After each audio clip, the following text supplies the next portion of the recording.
اعوذ بالله من الشیطان الرجیم. بسم الله الرحمن الرحیم. آیت 127 از سوره النساء. الحمد لله رب العالمین والصلاة والسلام علی خیر خلقه محمد وعلى آله وصحبه اجمعین. اعوذ بالله من الشیطان الرجیم. بسم الله الرحمن الرحیم. و یستفتونک فی النساء. در اینجا در این آیت شریف دو موضوع اساسی را الله متعال بیان میکنه. یکی موضوع اعتقادی هست. در این آیت شریف الله متعال دو موضوع را بیان میکنه. یکی موضوع اعتقادی هست که استفتا یعنی سوال کردن. وقتی که یک نفر استفتا میکنه یا سوال میکنه از رسول الله صلی الله علیه و سلم، الله متعال میگه که فتوا دادن و جواب دادن به سوالات که چی حلال است، چی حرام است، چی حق است، چی باطل است، چی درست است، چی غلط است، چی خوب است و چی بد است.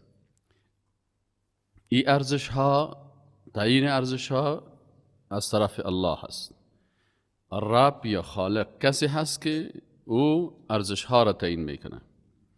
پس شما مسلمان ها متوجه از این موضوع اعتقادی باشین که الله متعال میگه و یستفتونک و از تو طلب فتوا میکنن و یا از تو سوال میکنن. از این خاطر میگن مفتی که فتوا میته این بسیار خطرناک است. فتوا دادن، جواب دادن مسائل شرعی بسیار خطرناک است، به خاطر ازی که وقتی اگر این حلال الله را حرام میگه دقیق نباشه، یا حرام الله را حلال بگویه، یا حق را که الله حق گفته ای باطل بگویه، و یا چیزی را که الله باطل گفته ای حق بگویه، و یا چیزی که درست و خوب است ای را بد بگویه، و یا چیزی که بد و زشت و غلط است ای را خوب بگویه، در حقیقت انسان تهمت به الله میکنه. موضوع دومی بود که مردمای عصر جاهلیت سر دخترای خود، سر دخترکای یتیم ظلم میکردن. سه قسم ظلم میکردن. بعضی اوقات همراهشان ازدواج میکردن، حق مهر و سایر حقوقشان هم میدادن. گاه خوش نداشتن که همراهشان نکاح بکنن، ولی به خاطر مالشان به همراه زنان نکاح میکردن، باز حقشان هم میدادن. گاهی اوقات بیخی نکاح نمیکردن، اونا را نگاه میکردن، نمیگذاشتن که چی بکنن. دخترکای یتیمه که همراه مادرایشان میبود در خانه از این شخص. پس طفلکای یتیمه، دخترکای یتیمه وقتی که جوان میشن، بالغ میشدن، به خاطر ازی که میراثش بر از اینا بانه، بیخی ممانعت هست چی میکردن؟ از نکاح از او میکردن. الله متعال میگه که یکی از عادات جاهلیت بود و انسانهای مسلمان دیندار نباید متأثر به این عادات جاهلیت شود. اعوذ بالله من الشیطان الرجیم. بسم الله الرحمن الرحیم. و یستفتونک و فتوا میطلبند یا سوال میکنند از تو ای رسول الله صلی الله علیه و سلم فی النساء، در مورد خانم ها. قل برشان بگو ای رسول الله صلی الله علیه و سلم که یک موضوع اعتقادی هست، ارزش ها را الله تعیین میکنه. پس الله یفتیکم، الله متعال است که شما را فتوا یا پاسخ میدهد. جواب از این الله براتان میده که چی حق هست، چی باطل، چی درست است، چی غلط است.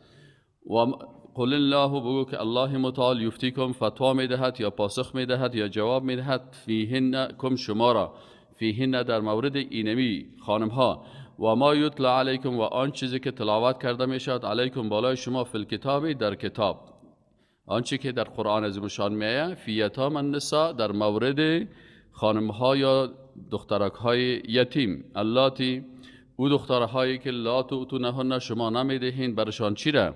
ما آنچه را که کتبه در قرآن به معنای فرضه، یعنی آنچه را که الله فرض کرده هست، مقرر کرده هست، تعیین کرده است از حقوق مادی و معنوی، لهن برای از اینا. و ترغبون و شما علاقه نشان میدید یا خوش دارید ان تنکحوهن که اینا را به نکاح بگیرید. والمستضعفین و همچنان در مورد انسانهای ضعیف، من الولدان از اطفال کودکان، و ان تقولوا و این که برخیزید یا بگویید لیلیتاما بر یتیمان، بالقسط به عدالت، و ما تفعلوا و آنچه را که انجام میدهید من خیر از نیکیها، فان الله پس یقینا که الله متعال کان از به به آن علیما بسیار عالم و باخبر. این مسئله که جاهلیت داشتن ایره الله متعال میگه که شما باید حقوق از آنها را به شکل مکمل برشان بتین. دیگه موضوع چی هست؟ یکی از موضوعات مهم دیگه موضوع نظام اجتماعی اسلام است، نظام خانوادگی اسلام است که در زبان عربی را نظام الاسره میگن. این حال در بسیاری از مسائل خانوادگی هم قرآن عظیم الشان بیان میکنه که مثلا و این امرأتون، اینجا در مسئله ای است که اگر یک خانم از شوهر خود چی میبینه، مشکلات رو میبینه که با او علاقمندی نداره، حال این خانم در قسمت شوهر خود چی کارها کرده میتونند تا که بتونن زندگی خوب و مسالمت آمیز با هم داشته باشند. و این امرأتون، و اگر کدام خانم خافت میترسد من بعلها، از جهت شوهرش، نشوزن، ناسازگاری، یعنی شوهرش در زبان عربی میگه ترفعا، یعنی شوهرش خدا بسیار تو بلند پردازی میکنه، او اعراضا ای میلا و عدم اهتمام، یا مثلا شوهرش دیگه طرف میل داره و بسیار اهتمام به این نداره، فلا جناح علیه، پس نیز گناه بالای ازی، ان یصلح، این که ای خانم و شوهر بین هم صلح بکنن. صلح بین خانم و شوهر در چه قسم میشه؟ میگه تنازلها عن بعض حقوقها الواجبه، این تنازل میکنه از بعضی از حقوق واجبیش، بینهما، در بینشان، صلحا، با یک صلح. و صلح خیر، و صلح میان خانم و شوهر خوب است.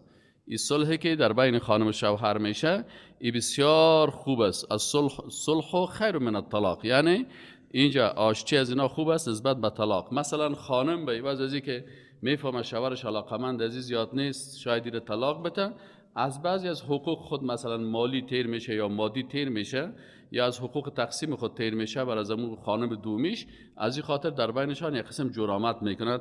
و احضرت الانفس الشح، الله متعال میگه اگرچی احضرت حاضر شده هست یا امی اساس هست که انفس نفسها چی می داشته باشن؟ شح بخیلی می داشته باشه، یعنی اگرچی انسان ها بخیل می باشن ولی می توانند که امی صفت بخیلی خود با تسامح، با گذشت، با ایثار اینا را تربیه بکنن و کرامت انسانی را از بخیلی چی کنه؟ بخیلی نفسانی ترجیح بدن. اگرچه انسان میگه بخیل می باشه، اینجا همین مطلب است که و احضرت الانفس الشح چی معنی؟ یعنی نفس های انسان همیشه بخیل صفت می باشه. پس انسان میتونه که همین بخل ازیره، بدی ازیره، با کرامت انسانی و اخلاق خوب از بین ببره. و این تحسنوا، و اگر شما احسان کنین، نیکی بکنید، و تتقوا، و تقوا بکنین، فان الله، پس یقینا که الله متعال، کان حسب ما تعملون، با آنچه که عمل میکنین، خبیر، بسیار با خبر است. الله متعال با آنچه که شما میکنین با خبر است. پس شما کوشش بکنین که من حیث مردان مسلمان مثل عصر جاهلیت نباشین که اونا بعضی خانم ها را نه امرایشان مرابطه درست می داشتن، نه اونا را میگذاشتن که مثلا طلاقشان میکردن، نه هم به امرای از اونا مثلا در خانه خود میماندن. پس به این خاطر مشکلات زیادی برای خانم ها بود. الله متعال میگه نه، شما حقوق از آنها را در نظر بگیرین، ولو اگر خوشتان نامد و خانم دومی و سومی داشتین او دیگه خوشتان میامد، شما دیگه تو نکنین که در حق از ظلم بکنین، بلکه میتونین که به یک شکل از اشکال این خانمتان حفظ بکنین و خانم هم میتونه که با بعضی از گذشتها زندگی خود ادامه بده. ولن تستطیعوا، و الله متعال میگه که شما نمیتونین ان تعدلوا بین النساء، که عدالت بکنین در بین زنها، ولو حرصتم، اگر شما حرص بکنین. عدالت دو قسم است، یکی عدالت است که به اختیار انسان است و یکی عدالت است که به اختیار انسان نیست. عدالتی که به اختیار انسان است این است که این شوهر میتونه که برای خانم خود مثلا امو حقوق مادیش برش بده، یا مثلا در تقسیم شبها، روزهایی که پیش از این می باشه، روزهایی که پیش خانم دیگه خود می باشه، یعنی میتونه تقسیم بندی خود در این میتونه این عدالت بکنه، یا مثلا در مسائل مالی و ترا میتونه در لباسی گپا عدالت بکنه. لکن در محبت قلبی اینجا منظور است که الله متعال میگه که ولن تستطیعوا، و شما هرگز نمیتونین ان تعدلوا، که شما عدالت بکنین بین النساء، در بین خانم ها، ولو حرصتم، اگر شما بسیار حریص باشید. نمیتونین که امو قسمی که قلب ها میخواد، زیرا همیشه قلب انسان که است میلان به یک طرف می داشته باشه، 100% نمیتونه بین دو کس 100% عدالت بکند. اینال وقتی که شما فلا تمیلوا کل المیل، پس وقتی که باز شما اوتو عدالت 100% نتونستین، پس اوتو بیخی انحراف 100% هم نداشته باشین که فلا تمیلوا، پس میل نکنید، کل المیل، یعنی دوری نکنین از یک خانمتان، کل المیل، به دوری کامل که او را بیخی ترک بکنی، او را از خانه برانی، یا مثلا حقوق از او را بیخیش نتی، و یا ای که جانب مقابل در حقش ظلم کنه، فتذروها، پس بگذارین او را کالمعلقه، مانند معلقه. معلقه چی رو میگه؟ یک چیز هاویزان که نه شوهردار باشه نه به شوهر باشه، اما تو به سرنوشت رو بانین. این کار این بدبختی جرأت نکنین. و این تصلحوا، و اگر شما اصلاح صلح بکنین، و تتقوا و تقوا بکنین، فان الله، پس یقینا که الله متعال کان است غفور الرحیم، و بخشاینده و مهربان. خب حال در صورتی که هیچ صلح و جرامت در بین خانم و شوهر نشد، بالاخره مجبور شدن که با هم چی شون؟ تفرقه و جدایی اختیار بکنن. و این یتفرقا، و اگر تفریق یا جدا شدن، چی حکم است؟ یغنی الله، بنیاز می سازد یا غنی می سازد الله متعال کل من سعته، هر کدام از فضل و رحمتش. الله بر از او هم راه حل را پیدا میکنه، بر از او هم راه حل پیدا میکنه. پس طلاق هم یکی از راههای چی است؟ راههای مثلا خلاصی از بسیاری از مشکلات جامعه است. و کان الله واسعا حکیما، و الله متعال بسیار فضل و رحمتش فراوان است و با حکمت است. الله متعال وقتی که اجازه داده، اگرچه گفته که طلاق چیز خوب نیست، مردها تا که میتونن خانمها کوشش بکنن که از این چیز دوری بکنن، لکن در صورتی که زندگی هیچ امکان نداشته باشه، 100% خرابی باشه، پس اگر در این صورت اگر طلاق ها میکنه، این طلاق چی هسته؟ اجازه هسته. چرا؟ بسیاری کشورهای غربی که مثلا طلاق اجازه ندادن و آنها خواستن حکمت خود از حکمت الهی که بیشتر بدانن، در بسیاری از کشورهای غربی به خاطر که مردها از شر امی خانمهای خود چی شوه نجات پیدا بکنه، باز بالاخره سبب چی شد که این خانمها را بیخیاتا به قتل میرساندن و میکشتن. یعنی حتی گپ به چی رسید؟ به قتل میرسه. چرا اونجا چی اجازه نیست؟ میگه ولی طلاق دادن نمیتونم. خب وقتی که طلاق دادن نمیتونن، چه قسم از شر از خلاص شدم؟ یک روز یک جریده را خواندم، گفت تنها در یک سال 300 مرد خانم خود در اسپانیا به خاطر این مسئله به قتل رساندن. که حالا خود طلاق امکان نداره، از نگاه قانونی طلاق نیست، پس دیگه میخواد که کسی که گزاریشان نمیشه چی کنه؟ راه نجات از او، خلاصی از او، گفته قتلش میکنه. و حتی میگه بعضشان حتی خوشوهای خودم که یک جای قتل کرده. این بدبختی دیگه بوده که یعنی خود از این جنجال خلاص بکنه. پس الله متعال میگه که شما متوجه باشید که الله متعال وقتی که چی میکنه، وقتی که یک حکم میکنه، واسع از در حکمش، در حلم، در علمش و در فهمش، و داری که الله متعال در شریعتی که میگذاره، و بسیار با حکمت است الله متعال در چی؟ در همو افعالی که الله متعال برای مسلمان ها و را اجازه میده. ولله، و خاص برای الله متعال است ما فی السماوات، آنچه که در آسمان ها هست، و ما فی الارض، و آنچه که در زمین است. یعنی اینجا باز هم الله متعال امو توحید حاکمیت بیان میکنه و توحید مالکیت بیان میکنه و توحید در تصرف بیان میکنه و رد شرک بیان میکنه که به خاص برای الله هست ما فی السماوات، رد شرک در تصرف. بسیاری کسا میگه که انسان ها میتونن که در جامعه تصرف بکنن، قانون بسازن، میتونن مثلا انسان ها بسیاری جایا را نگاه میکنن و مثلا فلانی منطقه را فلانی کس نگاه میکنه، فلانی منطقه را فلانی شخص نگاه میکنه. الله متعال میگه که ولله، و خاص برای الله هست ما فی السماوات، آن چیزی که در آسمان ها هست، یعنی حاکم از اینا و مالک از اینا الله متعال است، آنچه که در آسمان هاست، و ما فی الارض، و آنچه که در زمین است. ولقد، و یقینا که الله متعال میگه که وصینا، ما وصیت نمودیم، الذین، بر کسانی که اوتوا الکتاب، برشان کتاب داده شده است، من قبلکم، قبل از شما، و ایاکم، و همچنان شما را وصیت کردیم. وصیت الله یعنی امر الله است، اتقوا الله، که شما بترسید از الله متعال. و ان تکفروا، و اگر شما کافر شدین، فإن لله ما فی السماوات، باز الله متعال میگه اگر باز شما کافر شدین، در تصرف الهی شرک آوردین و شما میخواین که قانون ضد شریعت الله بسازین، بازم فإن لله ما فی السماوات و ما فی الارض، مخصوص الله هست آنچه که در آسمان ها و زمین است. و کان الله، و است الله متعال غنیا، بسیار بینیاز، غنی هست، حمیدن، بسیار محمود، یعنی ستایش شده و حمد کرده شده. ولله ما فی السماوات، ولله، باز الله متعال امیر بیان میکنه، امیر توحید در تصرف بسیار مهم است و الله متعال امیر مالکیت و متصرف بودنش در آسمان ها و زمین بارها بیان میکنه تا انسان ها خود از شرک در تصرف نگاه بکنن. حالا بسیاری کساس میگه دینی کفتر اگر تو کفتر زیارت بکشی ترا میتونه ترا زندگیت از بین ببره، یعنی کفتر میتونه تصرف بکنه.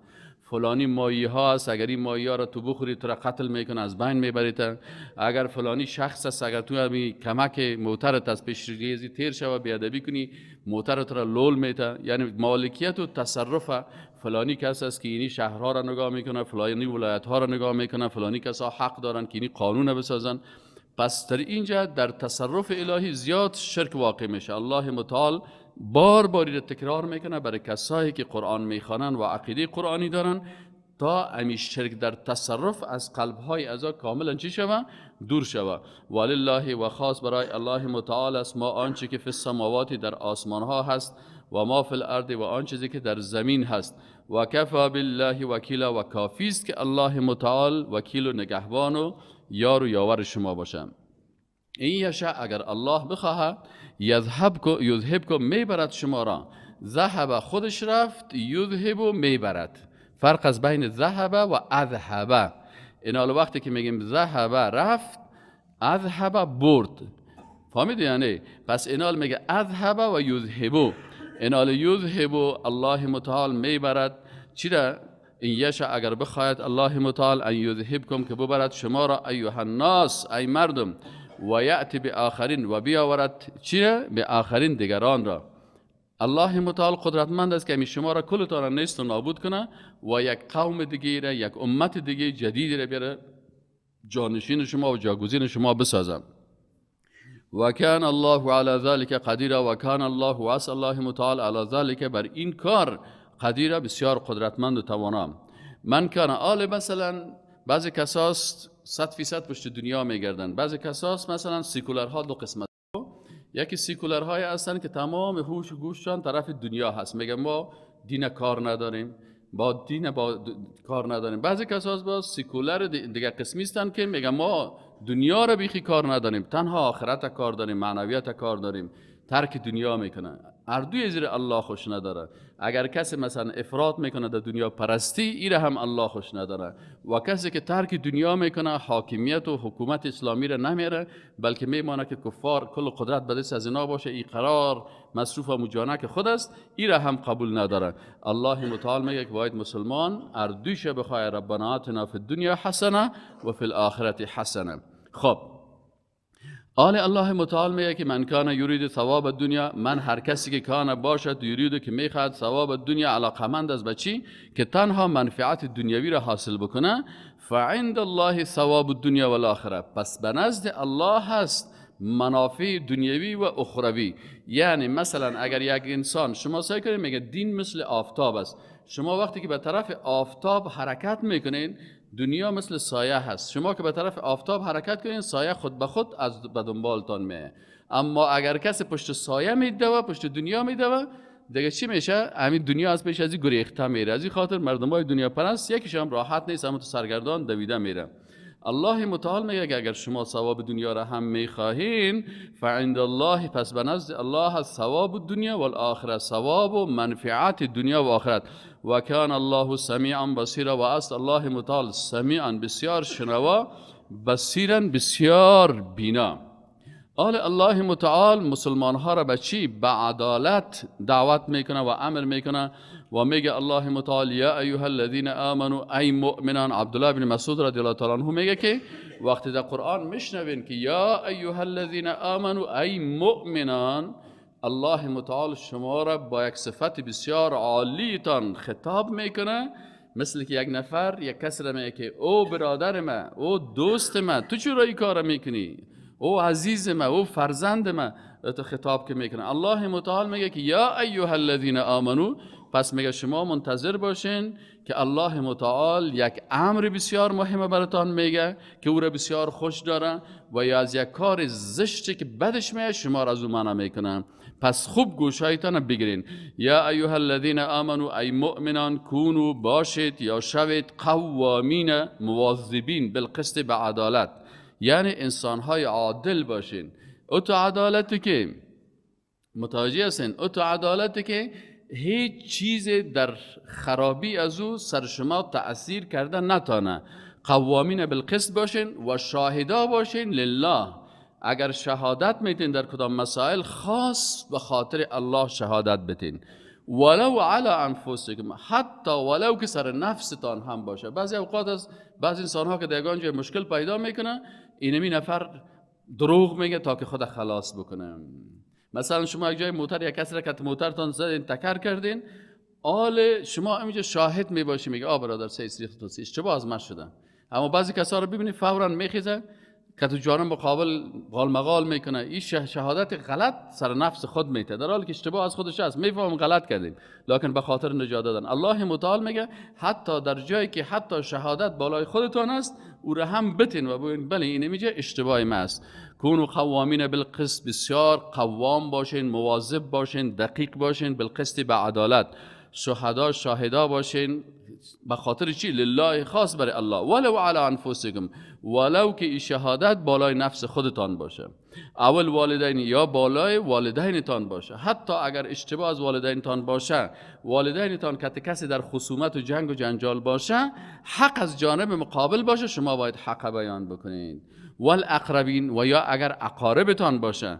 این یکن غنیان، آل شما میگه از این خاطر نکن والا اگر ما غریب هستیم باید این بعض دروغا را بگیم. به خاطر چی؟ بعضی کسا شهادت دروغ میته، باناهای دروغ جور میکنه. خوب پیسه دار است یا پیسهش کم است، میخواد که مثلا خیرات بخوره، میخواد زکات بگیره، حق دیگرها را بخوره، تلف بکنه، بهانه های مختلف میکنه. الله متعال میگه نه، اما صادقانه گپتان بیان بکنین. اگر یک کسی غنی باشد یا فقیر باشد، این یکن غنیاً، اگر غنی باشد او فقیرا یا فقیر باشد، فالله اولا بهم، پس الله متعال برازی بسیار در اولویت قرار داره. الله متعال باز مشکل تو را حل میکنه. مشکل تا میتونی از چیزی که به خاطر غنی بودن و فقیر بودن حق نداری که مثلا عدالت الهی را قطع بکنی یا مخالفت با امر الله بکنی یا شهادت دروغ بتیم. فلا تتبعوا الهوى ان تعدلوا، یعنی شما مطابقت از هوا را نکنین. الله تعدلوا، اینجا الله تعدلوا یعنی ای که شما باز عدالت نکنین در اینجا. و ان تلو، و اگر شما منحرف شوید، او تعرضوا یا اعراض بکنین، فان الله، پس یقینا که الله متعال کان حسب ما تعملون خبیرا، با آنچه که شما میگن الله متعال بسیار با خبر است. یعنی مسئله عدالت و شهادت صادقانه اینمی هست. یا ایها الذین آمنوا، آل الله متعال امر میکنه ثابت قدم باشین. وقتی که میگیم من مسلمان هستم، باید مسلمان ثابت قدم باشی که زود متاثر به تبلیغات نشی، متاثر به دوستهای غلط نشی، متاثر به مجالس غلط نشی. تو باید ثابت قدم باشی که سر دیگران تأثیر بکنی، تأثیر ایمانی. اگر تو اینقدر ضعیف باشی که با یک دوست خراب یا با یک مجلس خراب یا با یک فیلم خراب متاثر شوی، پس بسیار آدم ضعیف هستی. الله متعال میگه من این قسمی مسلمان خوش ندارم. یا ایها الذین آمنوا، ای مؤمنان. باز ابو گپ عبدالله بن مسعود رضی الله عنه است که ببینن الله چه قسم یک حکم خدا بیان میکنه. یا ایها الذین آمنوا، ای مؤمنان، آمنوا بالله، شما به الله خوب ایمان داشته باشین. یک کسی میگه ما خب مؤمن هستیم. مؤمن میگه ایمان داشته باش. چی معنی ایمان داشته باش؟ یعنی یقین داشته باش. بسیاری کسان میگه من مؤمن هستم اما یقین به قرآن نداره، یقین به سنت نداره، مخالفت با قرآن میکنه، مخالفت با سنت میکنه. در قرآن میگه اقتصاد نیست، در قرآن سیاست نیست، در قرآن عدالت اجتماعی نیست، در قرآن حقوق زن نیست. این چیزی یقین به قرآن نداره. پرسانشون میگه خیلی تو کافر هستی؟ میگه نه من مسلمان هستم. خیلی چطور این گپا میزنی؟ الله متعال میگه یا ایها الذین آمنوا، ای مؤمنان، آمنوا بالله، شما یقین به الله داشته باشین که در هر مشکلتان الله یاد و یاور و مددگار شما هست. یقین داشته باشین، متوجه هستین و ثابت قدم باشین به امی ایمانتان. هم به الله ایمان داشته باشین، یقین داشته باشین، و هم به رسولش ایمان و یقین داشته باشین. والکتاب الذی نزل علی رسوله، و همچنان یقین داشته باشین به چی؟ به کتابی که الله متعال نازل کرده او را بالای رسولش، بالای پیغمبرش. والکتاب الذی، و به او کتابی که انزل من قبل، نازل کرده او را قبل از او، به تمام کتاب ها شما ایمان داشته باشین. و من یکفر بالله، و هر کسی کافر شود به الله و ملائکته، به ملائکهش و کتبه و کتابهایش و رسوله و پیامبرانش و الیوم الاخر و بروز آخرت، فقد ضل ضلالا بعیدا، فقط یقینا که چی شده؟ ضل، گمراه شده هست، ضلالا به گمراهی، بعیدا بسیار دور از حق. ان الذين، کسای دیگه نمیگه، بعضی کسا هستن که روز چندین مرتبه کافر میشه و مرتد میشه. امروز یک فیلم مسائل میکنه، باز منحرف از اسلام میشه، باز دیگه فیلم مسائل کرد، باز دیگه قصه میشه، گاهی متاثر به یهودیت میشه، گاهی به نصرانیت میشه، گاهی به دموکراسی میشه، گاهی به سکولاریسم میشه، یک روز غلام روس میباشه، دیگر روز غلام امریکا میشه. الله متعال درباره از اینا میگه کسایی که روز به روز تکرار کرده میره کفر خود را، یا چی حکمشان است؟ میگه ان الذين، یقینا کسانی که آمنو، ایمان آوردن، ثم بعد از او باز کفر و کافر شدن، ثم آمنو، باز ایمان آوردن، حکومت تغییر کرد، نه در یک حکومت چی شدن؟ کافر شدن، باز که دیگه حکومت آمد باز مسلمان شدن، دیدن که اینجا یک ذره مسلمان ها زور است، ثم بعد از او دیگه کافر آمدن، ثم آمنو، باز ثم کفروا. این میخواستم فقط سهل میکنه که کدام طرفی است. بعد ثم کفروا ثم ازدادوا، باز آخر که شد ثم ازدادوا کفرا، باز کفر خود بیخی زیاد کردن دیگه، صراحتا در تلویزیون ها میخیزن و صدا میکنن که ما کمونیست هستیم، ما کافر هستیم، ما مثلا دموکرات هستیم، ما سوسیال دموکرات هستیم، ما لیبرال دموکرات هستیم، ما دین قبول نداریم، شریعت قبول نداریم. الله متعال میگه شما این عادات مردمای کافر از بیدین است، شما متاثر نشین، بشناسین نه. لم یکن الله لیغفر لهم، باز الله اینا را مغفرت نمیکنه وقتی که یا به کفر خود بسیار ایرمتو روز به روز کفر خود بیشتر کرده میدن، ولا لیهدیهم سبیلا، الله متعال برشان در راه خود اینا را هم هدایت نمیکنه، یعنی توفیق هدایت بر از اینا نمیده. چرا؟ انسانی که قلبش گنده باشه، کثیف باشه، هیچ وقت تو را الله هدایت نمیکنه. مثل معسلی که در پانتون میره لکن درس نمیخونه، پس هیچ وقت در اونجا منتظر کامیابی نباشه. بشر المنافقین، این مردم ها چه قسم مردم هستن؟ میگه یا منافق هستن، فقط همون پله ترازو رو سهل میکنن کدام طرفش گرنگ تر است. اگر طرف مسلمان ها گرنگ بود اون طرف خیزک میزنن، اگر طرف کافرها گرنگ بود باز اون طرف میزنن. یک دفعه سعی کنی یک متر ریش، یک طرف یک دفعه سعی کنی بخی چپ تراش، یک دفعه سعی کنی خوب هم تو دیندار، یک دفعه سعی کنی خوب پخته بیدین، فقط یا پلبین هستن. الله متعال میگه بشر المنافقین، بشارت خوب در گپای خوب گفته میشه، یعنی الله میخواد اینا رو خوب توهین بکنه، توبیخ بکنه از نگاه سایکولوژی و روانی. این آیات قرآن که است، یک کتاب ما خواندم یک وقت نوشته بود سایکولوژی قرآن، یعنی سایکولوژی قرآن چی است که مسائل روانی رو بحث میکنه. بر از اینا میگه که بر از اینا بشارت بده، خوب اینا رو بهش بگو. مثل که شما یک کسی ناکام مانده، در 6 مزمون ناکام مانده، بهش میگه اوه بچه‌ش مبارک باشه 6 تا ماندی، او هنوز جگرخون میشه، میگه والا ناکامی و خسارت ما تاثیر نکرد، همین گپ ازی که برای من آمد دمی وقت تو یک گپ چتیره گفت ای بسیار این حال این گپ چیست؟ میخواد که همین نفر ایدی از نگاه سایکولوژی خوب ذلیل بسازیشه که این تو ناکام ده 6 تا ماندی. الله متعال میخواد که منافقا را خوب ذلیل بسازه، برش میگه بشر المنافقین، بشارت بده منافقان را، به ان لهم، به که از برشان عذابا الیما، خوب عذاب دردناک. خوب چال بازی و فریبکاری بکنین، شما خودتان خود فریب میتین. یکی هستن منافقای حقیقی را الله معرفی میکنه. الذین، وقتی که می آیت قبلی را چی میکنه؟ تشریح میکنه که این منافقا کی است. یا الله ما هم را بشناسیم، میگه الذین، منافقای حقیقی راستی که در منافقت از و هیچ شک نیست. الذین، کسانی هستند که یتخذون الکافرین اولیاء، کافری که دشمن الله و رسولش است او را دوست خود میگیره، کتازو بسیار بغل میته و خوشحال است و داغوش خود میگیره و کتازو پیمان میکنه و او را چی میکنه؟ پس اینی نفر کسایی که کافرها را اولیاء دوست خود میگیره، من دون بغیر از مؤمن، مسلمانان. کت مسلمان بزن بیاب کو، لد کو، جنگ کو، داوا کو، فلانی کو فلانی کو، اما کت کافر که رسید باز او را چی میکنه؟ او را بسیار خوب دوست سرسخت خود میگیره. ایبتغون، آیا میخواین عندهم، به نزد امی کافرها، العزت. الله متعال میگه چرا با امرای کافرها دوستی میکنن؟ الله میگه خبر باشن که اینا عزت خود در دوستی با کافرها میسنجن. فکر میکنن که والا کت کافر دوستی کنیم وطن ما را جور میکنه، بر ما پل جور میکنه و خریه جور میکنه، ای جور میکنه. آخر که سائل کنی که کافر خوب یک چند لغت هم در کلش میزنه، وطنش هم تکت تکه میکنه، در بینشان دشمنی و عداوت هم زیاد میکنه، اگر قرار میره از پیشش بخورین میگه حال خودم. اینا الله متعال میگه که یا چرا این کار میکنن؟ هدفشان چی از بغیه؟ ایبتغون، بغیه در زبان عربی هدف میگه. مبتغا و هدفشان چی است؟ عندهم به نزد امی کفار که میرن العزه، میخوان که پیش از اینا صاحب عزت شود. فان العزت، پس یقین داشته باشین که تمام عزت که است لله جمیع، عزت تمامش جمیعش پیش کی است؟ پیش الله هست. الله هست که چی است؟ عزت میته یک کسر، الله هست که یک کسر ذلیل میسازن. اینا پیش دشمن الله عزت میخوان. سبحان الله، چقدر بیعقل مردم هستن این منافقان. خب حال مثلا بعضی کسا هست در این وقتا، مثلا بعضی کسا میگه که والا من خودم خو دو قسم است. یکی مجالس کفری هست، مجالس است که استهزا و رشخندی میکنن. بعضی کسا از بیانیه های کفری میتن، گپ های کفری میزنن.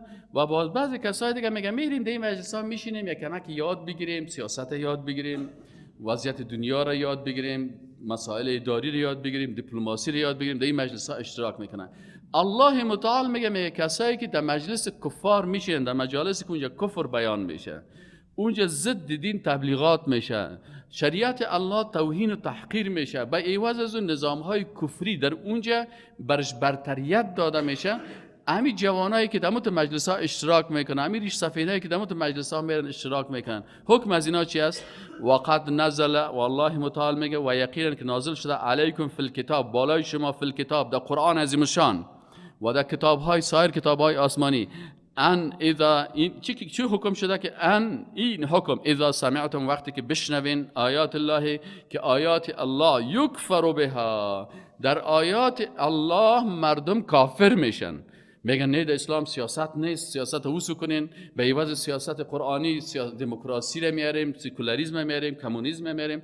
آلی اینجا آیات الله کفر میشه، به ضد آیات الله تبلیغ میشه و یستهزأ بها، و با آیات الله استهزا میشه. با قرآن استهزا و رشخندی میکنن، توهین میکنن، تحقیر میکنن، به حدیث رشخندی میکنن، توهین میکنن، به علمای اسلام توهین میکنن، رشخند میزنن، سر ملاها رشخند میزنن، سر مولوی ها رشخند میزنن، سر قرآن رشخند میزنن، سر مدرسه رشخند میزنن. قرآن و سنت و دین و مجالس قرآن، درس ترجمه قرآن، درس چی میگن؟ درس افراطیت میگن، درس چی میگن؟ درس مثلا میگه که اینا چی هستن؟ اینا افراطی هستن، اینا دهشتگرد هستن.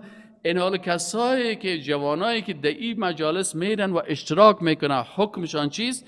الله متعال میگه فلا تقعدوا معهم، در اون مجلسان نرین، نشینین، در اون مجلسان نشینین. خب مثلا اگر فرمایه که حتی یا خود تا زمانی که اینا این گپا را ترک بکنه فی حدیث غیره، بغیر از این سخنان، در اون مجلسای کفری که کفر گفته میشه، توهین به مقدسات میشه، در این مجلسان نشینین تا که از این سخنان یا دوری نکنن. خب اگر شیشتیم، الله متعال میگه اگر شیشتین انکم اذا مثلهم، حکم شما هم باز مثل حکم از اونها هست، شما هم مثل از اونها در روز قیامت در جمله کافرها حساب میشید، ولو که تو تنها شیشتی و گوش گرفتی. الله متعال میگه این شما هم حکمتان مثل اونمو کسایی است که توهین و تحقیر میکنن. چرا که تو شیشتی پیشریز و بسیار خوشحال میشه که اینقدر جوان آمده بودن، اینقدر مردم آمده بودن، تو گوش میگرفتن، تو چک چک میکردن. الله متعال میگه پیش ما اونمو کافره که توهین و تحقیر به مقدسات میکنه، دعوت به کفر و گمراهی میکنه، دعوت به احزاب باطل میکنه، دعوت به طاغوت و طاغوت پرستی میکنه، چی حزب طاغوتی باشه، چی فکر طاغوتی باشه و چی هم خود فرد طاغوتی باشه. وقتی که به طرف از او دعوت میکنه و شما در اون مجلسش میشینن، الله متعال میگه شما هم مثل از اونا هستین، یعنی اونا اگر کافر است شما منافق هستین. کسی که کار میکنه این چی است؟ منافق است. باز میگن این وقت مسلمان هستم، فقط در این مجلس همت رفتم یک سخنرانی را گوش گرفتم. الله متعال میگه خب جزایش چی است؟ میگه ان الله، یقینا که الله جامع المنافقین، جمع میکنه منافقا را، والکافرین و کافرا را، او سخنرانای کافره و کسایی که در مجلس از اینا میرن به منافقت اشتراک میکنن میشینن، میگه کل از اینا در کجا جمع میکنه؟ فی جهنم، در آتش دوزخ، جمیعا تمامی. چقدر خطرناک است نه؟ حالا بسیاری وقت حالا زیاد گروپ های قومی هست که مثلا قوم فلانی یک گروپ دارن، با اونجا که بشینید کلش ضد آیات قرآن گپ زدن میرن و ما و شما قوم هستیم باید قوم. الله میگه قوم پرستی نکنین، یا قوم پرستی میکنن. الله میگه مرتد نشین، کارهای ارتدادی نکنین، توهین به مقدسات نکنین، قرآن و سنت قبول، یا میگه نه ویره قبول نداریم، مور نداریم، اینا کلشه. و باز بسیاری مردم ها در این مجلساشان میره، بازیگر است که سوال کنین، باز خدا بسیار خوب مسلمان میگه الله متعال میگه تو منافق هستی، تو کافر شدی و تو را که منافقت میکنی که از اون کافر یک جای آتش دوزخ میپرد. خب الذین، دیگه صفت منافقا چی هست؟ میگه دیگه صفت بشناسین منافقا را. وشکو که چرا برای ما الله متعال حکمت چی هست؟ سوال میشه حکمت چی هست که الله متعال صفات منافقی را و اوصافشان و عاداتش برای ما بیان میکنه؟ اول که خود ما به این صفات مبتلا نشیم. اگر شدیم توبه بکنیم، دروازه توبه باز است. اگر شدیم تا امروز نمیفهمیدیم، میگیم الله بد کردم، توبه کردم، در این مجلس ها ما رفتم اونجا بسیار خوب شیشتم، خوبم تو چربک یگان پیاله چای گپایشانم خوردم، یگان ذره چاکلیتک و گپایشانم خوردم، الله توبه کردم، بد کردم. خود انسان باید در وجود خود و دیگه اگر خودش اصلاح هست بشناسه منافقینه که این مردم ها منافق هستن. خب یتربصون، دیگه صفت الذین، دیگه منافقا کدام مردم هستن؟ دیگه صفتشان الله متعال میگن الذین، کسان هستن که یتربصون بکم، اینا در انتظار هستن بر شما، در جستجوی فرصت هستن. منافقا را اپورتونیست میگن، در اصطلاح سیاسی میگن، یا بسیار اپورتونیست هستن. چی معنی؟ فرصت طلب هستن. میبینن که در کدام طرف امی پله گرنگتر است، کدام طرف به منفعت مادی ما هست. فَإِنْ كَانَ لَكُمْ فَتْحٌ، پس ای مسلمانان اگر شما پیروز و کامیاب شوین، من الله، که این پیروزی و فتح و نصرت مسلمان از جانب الله است، قالوا، باز میای بر شما میگه الم نکن معکم، ما خدمت شما بودیم، ارتباط داشتیم، ارتباطیایتان هستیم، متر هستیم. و این کان للکافرین، باز اگر کافران نصیب پیدا کرد، باز وا کامیاب شدن، باز میگه قالوا، بر از کافران میرن میگه که الم نستحوذ، آیا ما محافظ موفقیت های شما نبودیم؟ ما همیشه به نفع شما تبلیغ میکردیم، شما را حمایت و نصرت میکردیم، میتونستیم با مسلمان ها به ضد شما بجنگیم، لکن ما قرار آرام شیشته بودیم، هیچ حرکت در مقابل شما نکردیم. این باز به کافران میگن بر ما هم شما امتیاز بتین. و نمنعکم، ما شما را ما منع میکردیم من المؤمنین، از حملات و هجوم مؤمنان. آل الله متعال میگه خب این مردمایی که این قسم عادت داره، فالله یحکم بینکم یوم القیامه، صبر کنین شما منافقا، الله باز حکم میکنه، فیصله میکنه بینکم، در بین شما، یوم القیامت، در روز قیامت، ولن یجعل الله، و ارگز نمیگردانه الله متعال للکافرین، بر کافران، المؤمن سبیلا، هیچ راهی را الله متعال بر کافران نمیمانه که سر مسلمان ها او را چی کنن، از مسلمان ها که پیش دستی بکنن. ان المنافقین، الله متعال آر نتیجهش میگه ان المنافقین، یقین داشته باشین که منافقا که هستن، یخادعون الله، فریب کاری میکنن با الله، و هو خادعهم، در حالی که الله متعال اونا را خودشان برنامه میسازه که امو فریب از اونا را کلش محو نابود بکنن. اینجا خدعه که است دو قسم است، یکی خدعه مثبت است، یکی منفی. خدعه مثبت برنامه ریزی مثبت است و خدعه منفی برنامه ریزی منفی هست.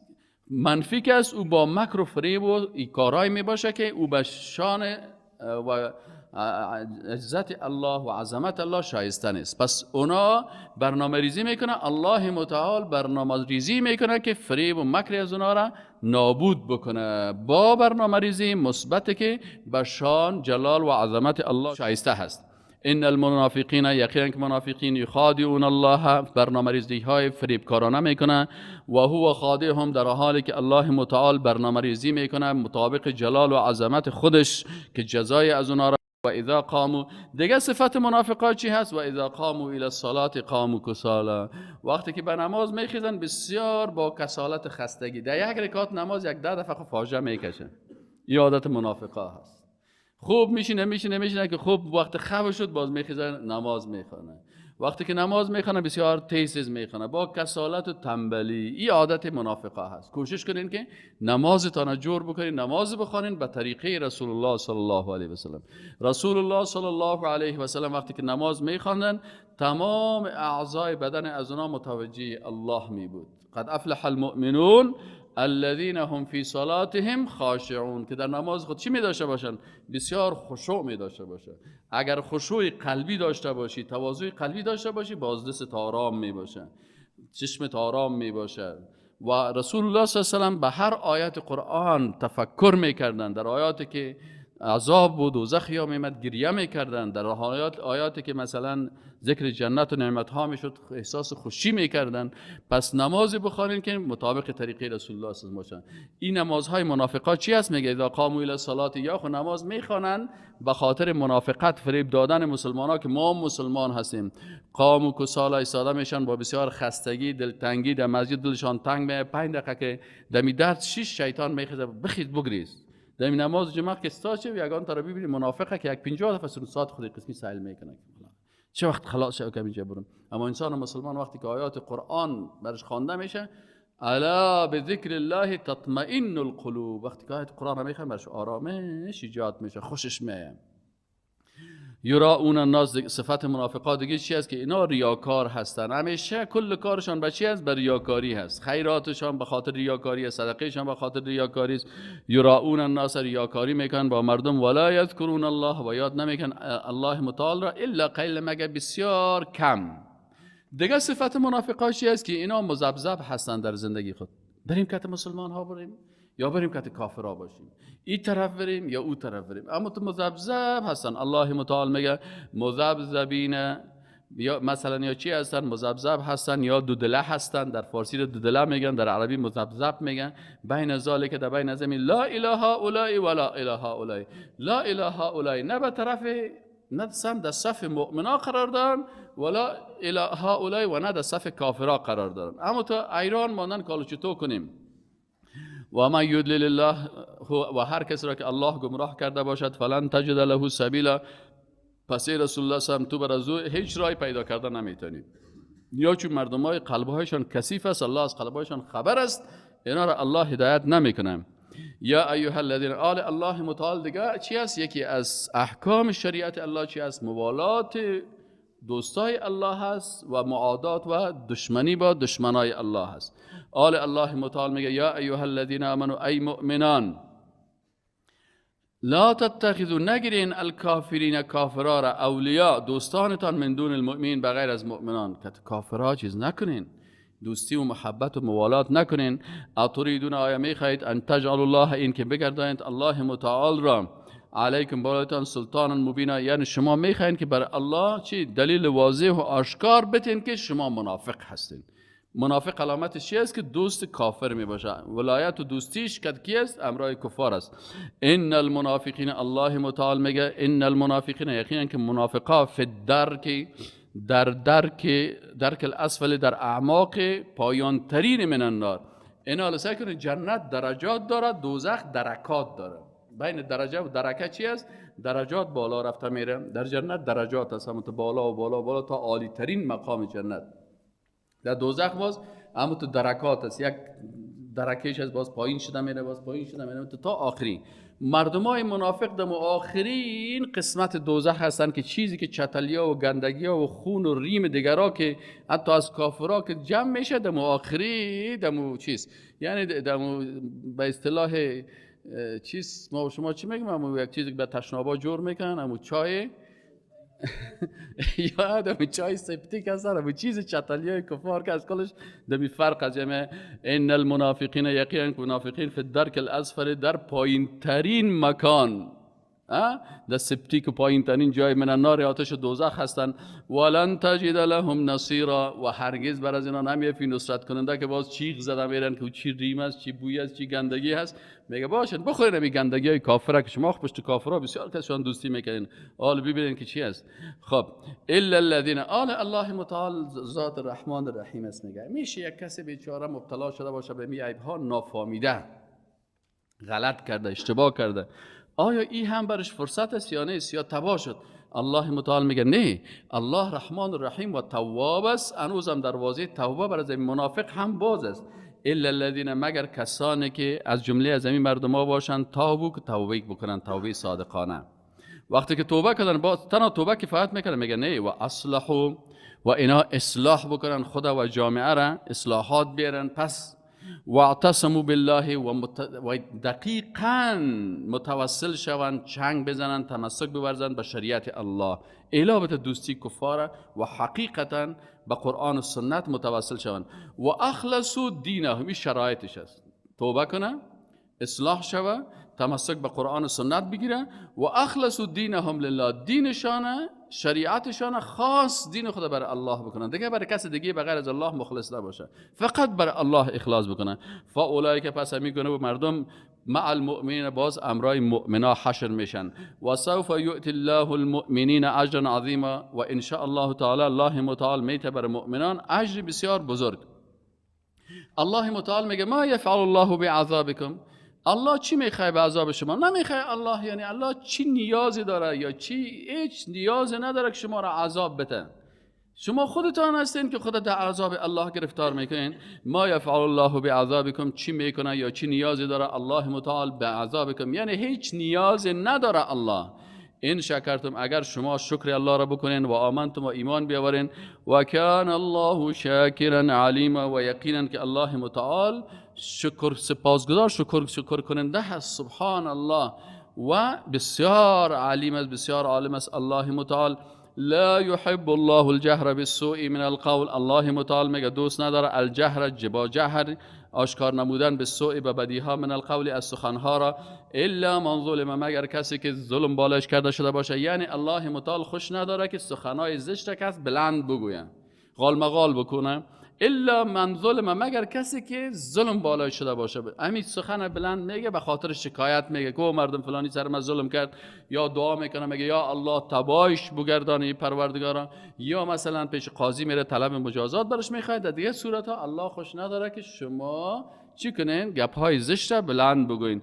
و کان الله سمیعا علیما، و هست الله متعال سمیعا، بسیار شنوا، علیما، بسیار دانا. ان تبدو خیرا، اگر شما آشکار کنین یک نیکی را، او تخفوها، یا او را مخفی انجام بدین یک نیکی را، او تعفو، یا شما عفو بکنین، عن سوء، از یک بدی که یک کسی بر شما بدی کرده، شما او را عفو کنین، بخشش بکنین. فان الله کان عفوا قدیرا، پس یقین داشته باشید که الله متعال عفو کننده هست، قدیرا، بسیار قدرتمند است. ان الذين يكفرون، یقینا کسایی که کافر میشوند. یعنی بعضی چه قسم کافر میشه؟ بعضی کسا میگه ما قرآنی هستیم، مال یک تعداد مردم ما شنیده بودم میگن ما قرآنی هستیم، تنها قرآن قبول داریم، حدیث قبول نداریم. حکم از چی هست؟ به قرآن مراجعه میکنیم. الله متعال میگه ان الذين، که یقینا کسانی که یکفرون بالله، کافر میشه به الله و رسولش، یا کافر هستن به الله و رسولش.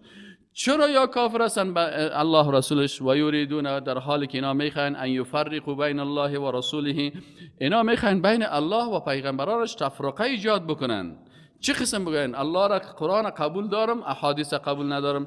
و یقولون، و میگوین نؤمن ببعض و نکفر ببعض، به بعضی ایمان میاریم به بعضی دیگه کافر میشیم.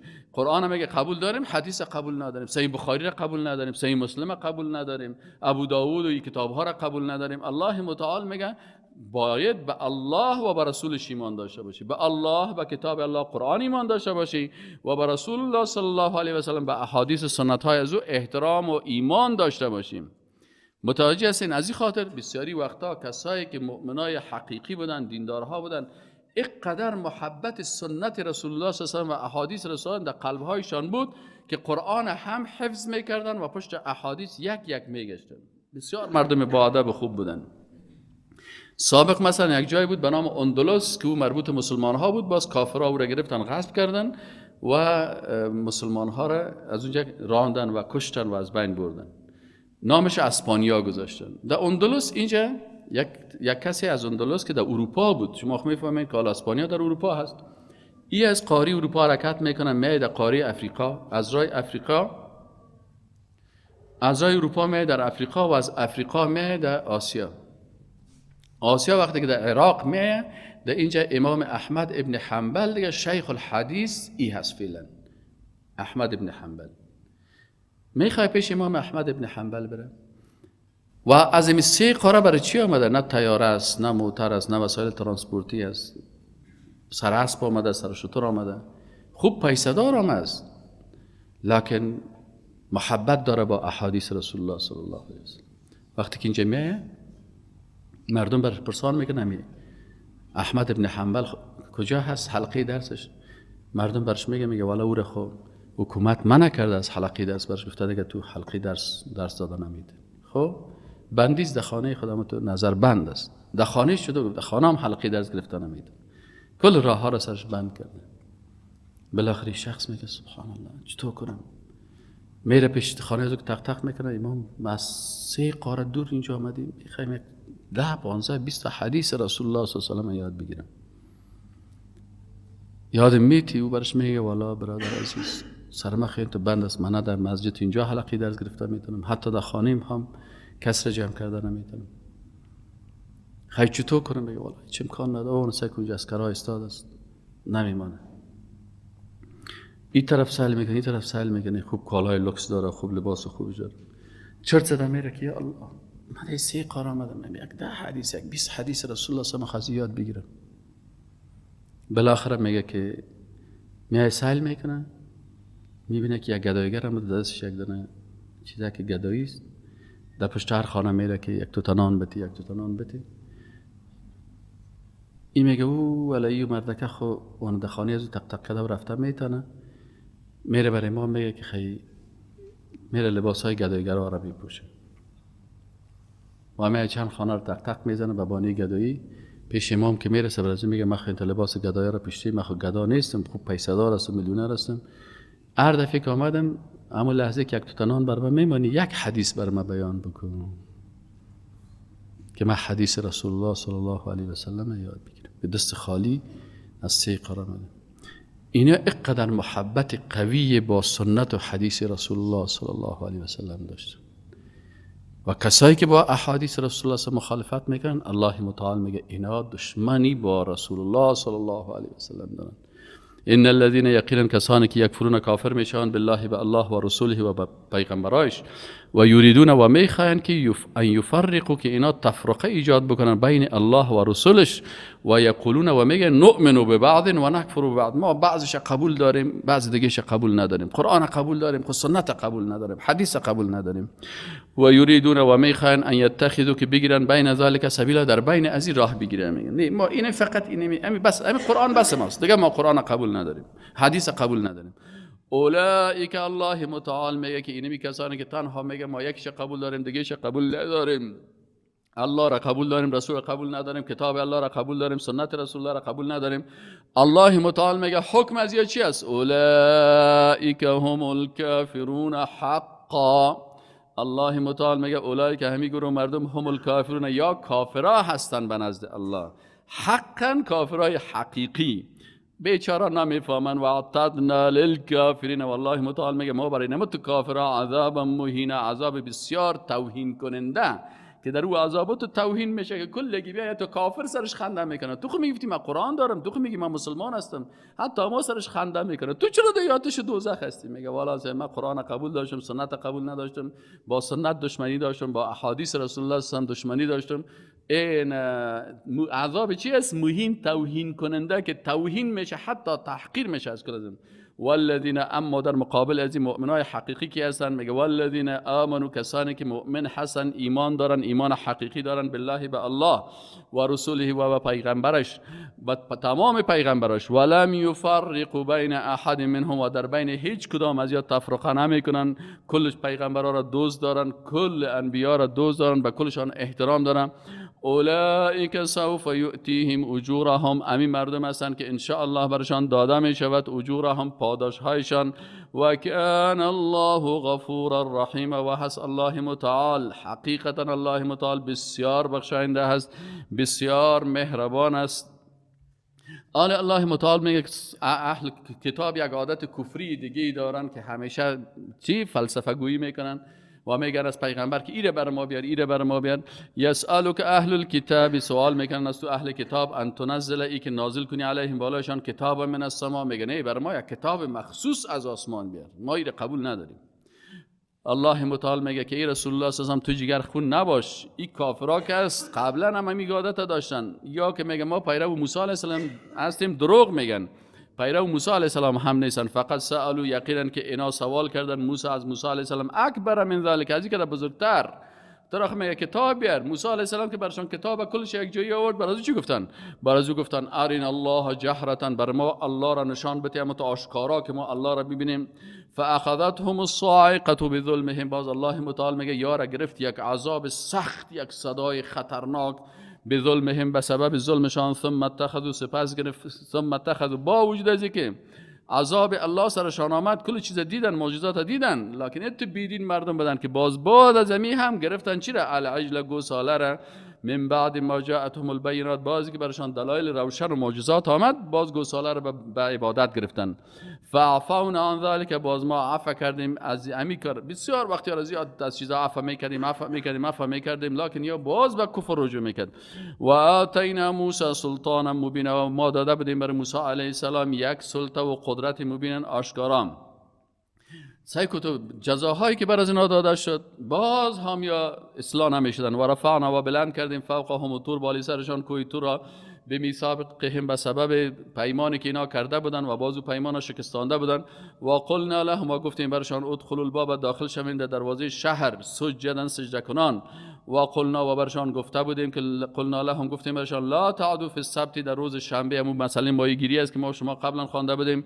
و اخذنا، و گرفتیم منهم میثاقا غلیظا، از ایشان میثاق غلیظ، بسیار پیمان محکم. آل الله متعال میگه که یا چی کردن که سر از اینا چی شد؟ لعنت الله سرشان آمد. چرا غضب الله سر از اینا آمد؟ چرا از اینها شادی و بوزینه و گپا جور شد؟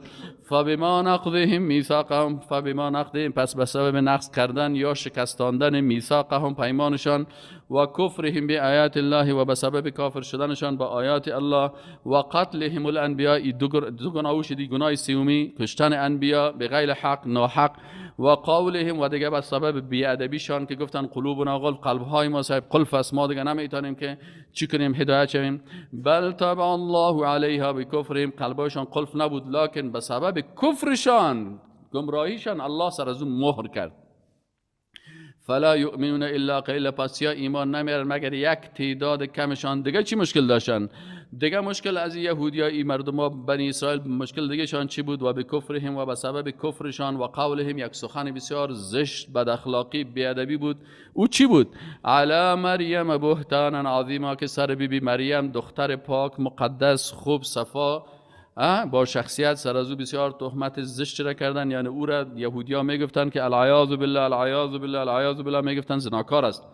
و قولهم، و دیگه به خاطر یک سخن زشت دیگه شان که انا قتلنا المسیح، میگفتن که ما به قتل رساندیم مسیح عیسی ابن مریم، عیسی پسر مریم علیه السلام را. رسول الله، در حالی که الله میگه که عیسی پسر مریم رسول الله بود. و ما قتلوه، و او را به قتل رسانده نتانستن. و ما صلبوه، و او را در صلیب هم هویزان نکردن. صلیب هم یک چیزا که مثل جمع واره است که بسیار صلیبی‌ها در گردن خود میپرتن. و فکر میگه که عیسی مسیح را در صلیب تا هویزان کردن، بازم میگه که دایی چی میکنن؟ دایی را در گردن خود میپرتن. الله متعال میگه و ما قتلوه، او را به قتل رسانده نتانستن. و ما صلبوه، او را در صلیب هم آویزان کردن نتانستن. ولکن شبه لهم، لکن این برشان یک شبهه و شک بود، یا دیگه کسا کشتن او را عیسی مسیح خیلی. و ان الذين، و یقین کسانی که اختلاف کردن فیه در آن، لفی شک من هنا، در شک هستن، یقین ندارن، عقیدهشان نادرست است. ما لهم به من علم، دی قسمت را علم هم ندارن. ما لهم، نیز برشان بهی با آن، من علم، کدام علم، الا اتباع ظن، مگر متابعت میکنن از گمانهای خود. و ما قتلوه یقینا، و اینا را قتل کردن نتانستن به یقین، یقینا اونا او را قتل نکردن. بر رفعه الله، بلکه الله متعال او را بلند برد به پیش خودش، الیه، به سوی خودش. یعنی الله متعال عیسی علیه السلام بالا برده، یگانه پیغمبری که در قرآن ثابت است که الله متعال او تابال زنده هست و پیش الله هست، یعنی دوباره رجوع میکنه، او عیسی مسیح علیه السلام است. دیگه پیغمبرها در عالم برزخ هستند و عیسی مسیح علیه السلام هم پیش الله را بالا برده، لکن پس این دوباره پایین میه. و کان الله عزیزا حکیما، و هست الله متعال عزیزا، بسیار غالب و قدرتمند، و حکیما، و بسیار حکیم در چی؟ در افعالش، در شریعتش، در احکامش. و این من اهل الکتاب و نمی باشه هیچ از اهل کتاب الا مگر ای که لیؤمنن حتما باز ایمان پیدا میکنن قبل موتی قبل از مردن از یعنی وقتی که عیسی علیه السلام پیش از اینکه بمره چون به زمین دوباره میاد کل نصرانی هایی که هستن اینا رویشون سیاه میشه و باز اونا میفهمن که عیسی علیه السلام بنده الله بود و خود عیسی علیه السلام چی میکنه باز می صلیب به دست خود مشکنانه از بین میبره. اینا میگن که اینا باز باور پیدا میکنن قبل موتی پیش از مرگش میفهمن که این بچه خدا نیست این بنده الله هست پیغمبر الله هست. و یوم القیامت یکون علیهم شهیدا و دو روز قیامت هم عیسی علیه السلام میباشه بالایشان شاهد. فبظلم من الذین پس به سبب ظلم من الذین از کسانی که هاد و یهود شدن حرمنا حرام کردیم علیهم بالایشان طیبات چیزها یعنی گوشت هایی که احلت حلال کرده شده برشان و بصدهم و به خاطر از اینکه ممانعت میکردن عن سبیل الله مردم مانع میشدن از راه دین الله کثیرا بسیار زیاد. دیگه عیب یهودیا چی بود؟ عیب دیگه خطرناکشان این بود که و اخذهم الربا و میگرفتن سود و قد نهوا عنه در حالی که از این نهی شده بودن برشان گفته شده بود که یه حرام است. و اکلهم و میخوردن اموال الناس مالهای مردم را بالباطل به باطل. و اعتدنا للکافرین عذابا و ما آماده کردیم بر کافران عذاب بسیار دردناک. لکن الراسخون اما کسایی که انسانهای استوار هستند فی العلم در علم و دانش منهم از ایشان والمؤمنون و مؤمنان حقیقیشان یؤمنون اینا باز اگرچه علمای یهود هستند اهل کتاب هستند اینا چون راسخ هستند و چون مردمای خوب هستند یؤمنون بما انزل الیک ایمان می آورند با آنچه که نازل شده بالای تو و ما انزل من قبلک و با آنچه که نازل شده قبل از تو. والمقیمین الصلاة و الموتون الزکات اینا اقامه نماز میکنن نماز درست میخوانن والموتون الزکات زکات هم میدهن. والمؤمنون و اینا مؤمن میباشن بالله به الله و الیوم الاخر و به روز آخرت. اولئک سنؤتیهم اینی گروه از اهل کتاب که باز بعد از کتاب خود به قرآن هم ایمان دارن به پیغمبر موسی علیه السلام هم ایمان دارن به رسول الله صلی الله علیه و ایمان میارن باز الله متعال میگه بر از اینا سنؤتیهم میدیم برایشان اجرا عظیما اجر بسیار بزرگ. ان اوحینا الیک ای رسول الله صلی الله علیه و سلم ان الله متعال میگه یقینا که ما گفتیم که الله متعال وقتی که جای عظمت و بزرگی خدا بیان میکنه ضمیر چی استعمال میکنه؟ جمع را استعمال میکنه. الله متعال میگه ان ما هستیم ذات قدرتمند ذات با عظمت ذات با عزت اوحینا که وحی فرستادیم الیک به سوی تو ای رسول الله صلی الله علیه و سلم کما اوحینا همون قسم که ما وحی فرستادیم به دیگه پیغمبرا. کدام پیغمبرا؟ الی نوح به نوح علیه السلام و النبیین من بعده دیگه انبیایی که بعد از نوح علیه السلام بودن. و اوحینا الی ابراهیم و ما وحی فرستادیم به ابراهیم علیه السلام اسماعیل علیه السلام اسحاق علیه السلام یعقوب علیه السلام والاسباط و اولاد یعقوب علیه السلام و عیسی علیه السلام و ایوب علیه السلام و یونس علیه السلام و هارون علیه السلام و سلیمان علیه السلام. و آتینا و دادیم ما بر داوود علیه السلام زبورا کتاب زبورا دیگه.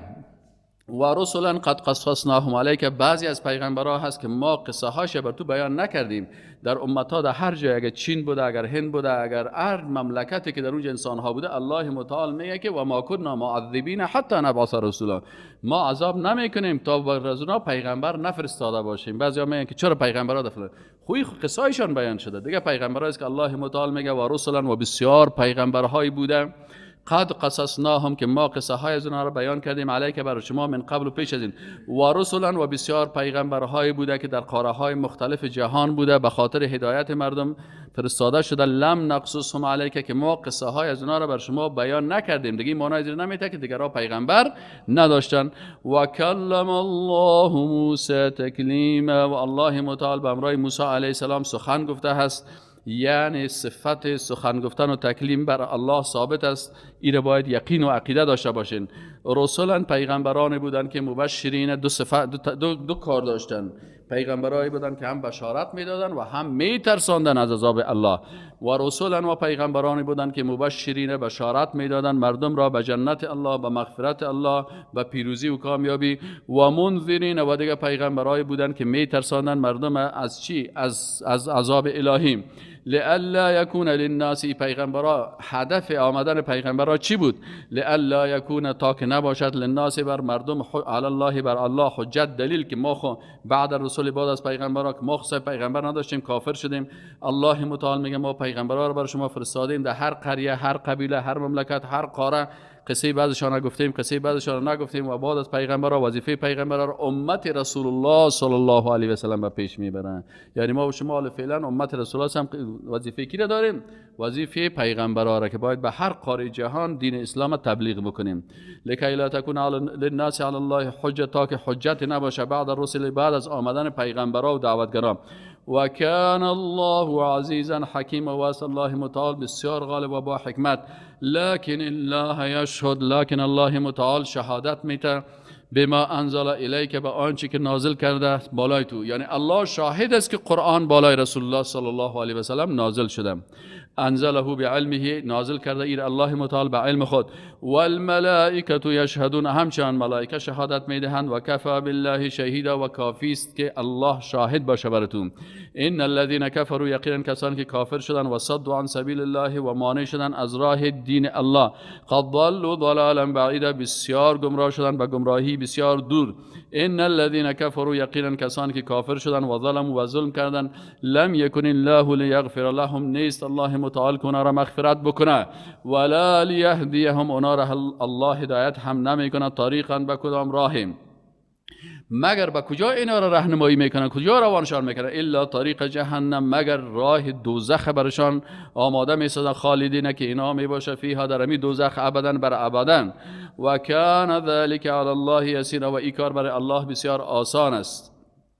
یا ایها الناس، ای مردم اروپا، امریکا، آسیا، افریقا، سیاه پوست، سفید پوست، ای مردم جهان، یعنی پیام الهی پیام جهانی هست.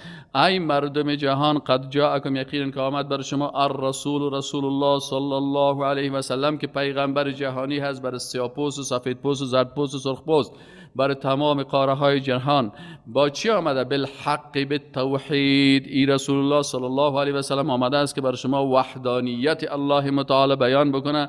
من ربکم، از جانب پروردگارشان آمده. فآمنوا، پس ایمان بیاورین، ای امریکایی ها، ای اروپایی ها، ای آسیایی ها، ای افریقایی ها، تمام شما ایمان بیارین، خیر لکم، بهتر از برای شما. و این تکفروا، اگر شما کافر شوین، فإن لله، پس یقینا مالکیت آسمان و زمین کلش، آنچه که در آسمان هاست و الارض و در زمین که است، مالکیتش کلش مربوط الله هست. و کان الله، و یقینا که الله متعال هست، علیما، بسیار عالم، حکیما، بسیار با حکمت. آل بر اهل کتاب چی میگه؟ میگه یا اهل الکتاب، ای اهل کتاب، ای یهود و نصارا، لا تغلو، افراط نکنین، شما افراطی هستین. یهود و نصارا اونا بسیار افراط و تفریط میکنن. بعضی کسا افراط میکنن در شخصیت عیسی علیه السلام، او را بچه خدا میگن، معبود میگن، عبادتش میکنن. و بعضیشان تفریط میکنن، او را العیاذ بالله ولد زنا میگن، بسیار دوا و دشنام میتن. یا اهل الکتاب، یا اهل کتاب، لا تغلو، افراط و تفریط نکنین، فی دینکم، در دینتان. ولا تقولوا، و نگویید، علی الله، بر الله، الا الحق، مگر سخنان توحید. الله را به بیادبی یاد نکنین. انما المسیح، یقینا عیسی مسیح علیه السلام، عیسی ابن مریم که است، ای کی بود؟ رسول الله، ابن مریم بود، بچه مریم بود، یعنی از زن تولد شده بود. رسول الله بود. و کلمته، و کلمه الله بود، یعنی توسط کلمه کن فیکون ای خلق شده بود. القاها الی مریم، که الله متعال او را القا نمود یا نصیب نمود. برای کی؟ بر بی مریم. و روح منه، و روح عیسی علیه السلام که بود، روح بود که مخلوق بود، که الله متعال او را به طرف خود نسبت دادن، یعنی بنده مخلوق الله بود. فآمنوا، پس ایمان بیارین، بالله، به الله، و رسوله، و پیغمبراش. ولا تقولوا ثلاثه، نگوین که سه خداست. انتهوا، گپا را ترک بکنین، خیرا، بهتر است، لکم، بر شما. انما الله اله واحد، انما، یقین داشته باشین که الله اله، معبود است که مستحق است که ذاتش عبادت شود و شریعتش تطبیق شود. واحد، ذات یگانه هست. سبحانه، پاکی هست بر از او، ان یکون له، ای که باشه بر از او، ولد، فرزند. له ما فی السماوات، و احتیاج به فرزند گپا نداره. تمام آنچه که در آسمان ها و زمین که است بر از او هست. تمام فرزندای بشر، تمام مخلوقات، انس جن کلش مخلوقات از او هست، تمام سیارات، کواکب تمامش کلش مخلوقات الله هست، و ما فی الارض آنچه که در زمین است در آسمان است کلش مربوط الله هست. و کفا بالله وکیلا، و کافی است که الله متعال حفاظت کننده و وکیل شما باشه. لا یستنکف، هرگز سرکشی نمیکنه و نکرده هست المسیح عیسی علیه السلام ان یکون، این که باشه عبدا لله، بنده الله. و خودش هیچ وقتی سرکشی را نکرده و نمیکرد. او رسول بود، معصوم بود، پاک بود، بنده الله بود، بنده برگزیده الله بود. او نمیخواست که مثلا سرکشی بکنه از اینکه بنده الله باشه، عبادت برای الله بکنه. ولا الملائکه المقربون، و همچنان ملائکه که پیغمبرها هستند اونا هم سرکشی نمیکنن. و من یستنکف عن عبادته، و هر کسی که سرکشی کند از عبادت الله و یستکبر یا تکبر بکنه، فسیحشرهم الیه جمیعا، پس الله متعال تمام از اونا را به طرف خود چی میکنه؟ حشر میکنه، جمعشان میکنه. فاما الذین، پس اما کسانی که ایمان آوردن و عملوا الصالحات کردن، اعمال صالحه کردن، فیوفیهم، پس کامل میدهد برشان الله متعال اجورهم، اجر و پاداششان را، و یزیدهم من فضله، و زیاد میکند الله متعال فضیلتش را. و اما الذین، و اما کسانی که استنکفوا، سرکشی نمودن، و استکبروا، و تکبر نمودن، فیعذبهم، پس اونا را الله متعال عذاب میده، عذاب علیم دردناک. ولا یجدون، و نمیافن لهم برایشان من دون الله، بغیر از الله متعال، ولیا دوست، ولا نصیرا، و نه هم نصرت کننده. یا ایها الناس، ای مردم، قد جاءکم، یقینا که آمد بر شما، برهان، دلیل من ربکم، از جانب پروردگار شما، و انزلنا الیک، و نازل کردیم برای شما، نورا مبینا، نور روشنی آشکار. فاما الذین آمنوا، پس اما کسانی که ایمان آوردن به الله و اعتصموا، و تمسک ورزیدن، اعتصام کردن، پناه بردن به الله متعال، فسیدخلهم فی رحمتی، پس اونا را داخل میکند الله متعال در رحمتش، منه، از جانب خودش، و فضل، و اونا را میته یک فضیلت خاص، و یهدیهم، و الله متعال برشان هدایت میکنه. با کدام طرف؟ به طرف خودش، صراطا مستقیما، که راه مستقیم است. یستفتونک، اونا از تو طلب فتوا میکنن، ای رسول الله صلی الله علیه و سلم، قل الله یفتیکم بک، الله متعال بر شما حکم بیان میکنه، فی الکلالتی، در مورد اشخاصی که اولاد ندارن. این امرؤ، اگر یک شخصی هلک، وفات کنن، لیس له ولد، که او هیچ فرزند نداره، وله اخت، یک خواهر داره، فلها، بس برای خواهرش نصف ما ترک است، نصف متروک است. یعنی زنها هم بسیار میراث خوب میبره. اگر این نفر 10 میلیون ترک کرده بود، 5 میلیونش به خواهرش میدن، و هو یارثها، و همچنان اگر خود دختر خواهرش میمره، میراث خور برادرش میمانه. ان لم یکن، و هو، و امی برادرش، یارثها، میراث میبره از خواهر خود. ان لم یکن لها ولد، اگر فوت میکنه و خواهرش فرزند نداره، چی دختر باشه چی پسر. فان کانت، پس اگر این دو تا خواهر باشن، اثنتین باشن، یعنی دو خواهر باشن، فلهم الثلثان، پس بر از اونها 2 ثلث است. یعنی اگر 9 میلیون باشه، 6 میلیونش به دو تا خواهر میرسه. مما ترک، از آن چی ترک نمودن، و ان کانوا اخوة رجالا و نساء، اگر تعدادشان زیاد بود، خواهرها و برادرها بودن.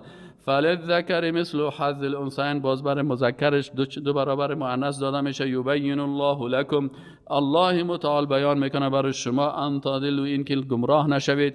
والله بكل شیء علیم، و الله متعال بر هر چیز علیم و دانا هست. سبحانك اللهم وبحمدك، اشهد ان لا اله الا انت، استغفرك واتوب اليك.